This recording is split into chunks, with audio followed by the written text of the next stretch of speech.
The night it happened is etched into my memory. My dad stood in the middle of the living room, his face red with anger, his voice cutting like glass. "You're uneducated trash.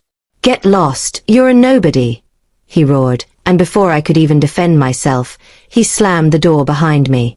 I stood outside in the cold, clutching a small duffel bag with the few things I had managed to grab.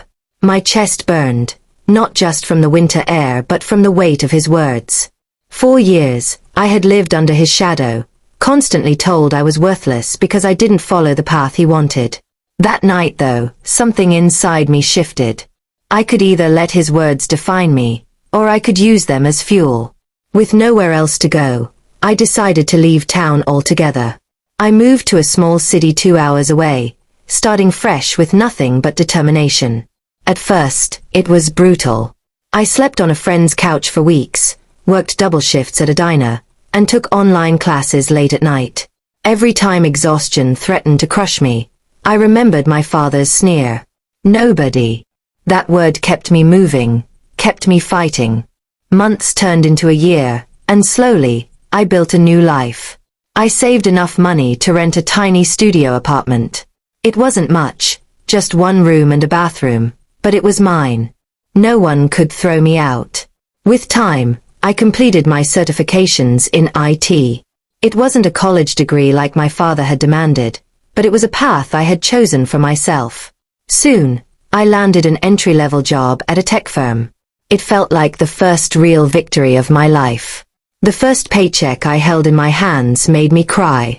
Not because of the money, but because it symbolized freedom. It meant I didn't need my father's approval to be somebody. 2 years later, I was promoted.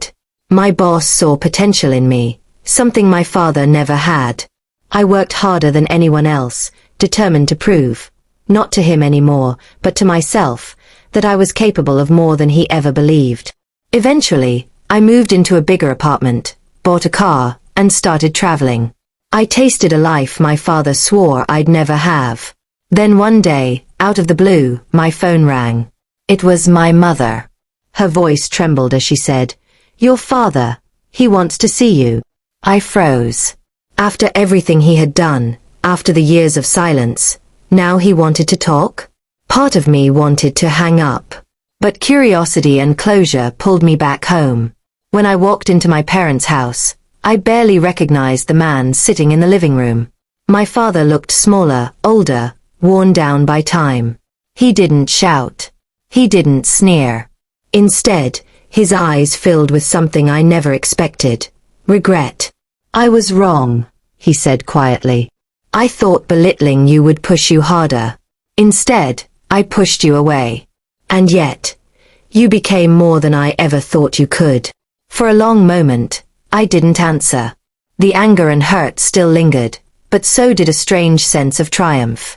He had tried to break me, but all he had done was forge me into someone stronger. Finally, I said, "I'm not uneducated trash. I'm not a nobody. I built my life without you." He nodded, shame written all over his face. "I know. And I'm proud of you." Those words didn't erase the years of pain, but they no longer mattered as much as they once had. I had already proven him wrong. That night, as I left their house, I looked up at the stars and smiled. I had been kicked out with nothing. But in the end, I had gained everything. Independence, success, and most importantly, self-worth. Because the truth was clear now. I was never a nobody. I had always been somebody. I just had to believe it first.